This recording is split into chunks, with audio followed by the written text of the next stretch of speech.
Wahitimu wetu, huu ni usia wangu kwenu. Leo ni siku ya kutafakari sana. Ni siku ya mafanikio yenu na kujiandaa kwa hatua inayofuata. Elimu mlioipata hapa ni msingi imara. Ni vema na ni wajibu wenu sasa kuitumia kwa manufaa ya maisha yenu na taifa kwa ujumla, familia zenu na jamii zinazowazunguka. Mkumbuke kuwa dhamira, uadilifu, bidii ndio dira na nguzo ya mafanikio yenu. Kwa niaba ya uongozi wa Masasi FDC nawapongeza kwa dhati kwa kufanikisha hatua hii muhimu.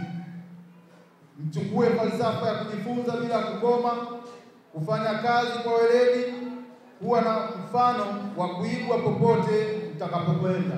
Vijana hawa wanapata fursa ya kuja kujifunza fani mbalimbali kwa lengo la kujipatia ujuzi ambao utawawezesha vijana hawa kujitengenezea ajira kwa maana ya kujiajiri, lakini pia kuajirika. Katika utoaji wa mafunzo haya kitaifa ni kwamba hii imekuwa ni awamu ya 7, lakini kwa chuo chetu imekuwa ni mara ya 3 mfululizo tunapata fursa hii ya kutoa mafunzo ya wanagenzi kwa vijana wa Masasi na maeneo ya jirani.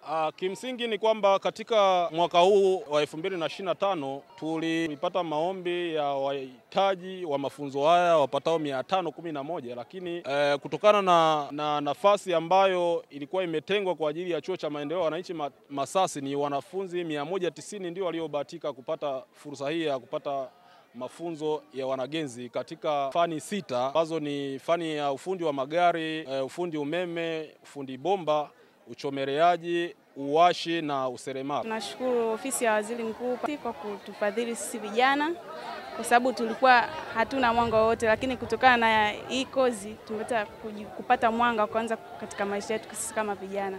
Itanisaidia katika mambo mengi, katika kujikwamua mimi mwenyewe katika maisha na hata kusaidia katika familia yangu. Namshukuru Mama Samia Suluhu Hassan kwa uongozi wake kwa kutufanikishia zoezi hili la sisi vijana kupata elimu. Namshukuru pia kwa kuwa vijana tulikuwa tupo majumbani, hatuna cha kufanya, lakini katika kupata elimu hii itatusaidia kujikwamua kimaisha na kusaidia familia zetu wakiwa majumbani. Wengi sana tulikuwa mtaani hatuelewi, tumekaa tunaweza kupotea kama hivyo, vijana wengi sana kupotea, lakini tunashukuru serikali saidia, tumeweza kupata ujuzi, tumemaliza mafunzo. Pia watu wasiishie hapa, watusaidia pia warudi mtaani, watusaidia hata vifaa vya kuja kuanzia maisha mengine yaendelee.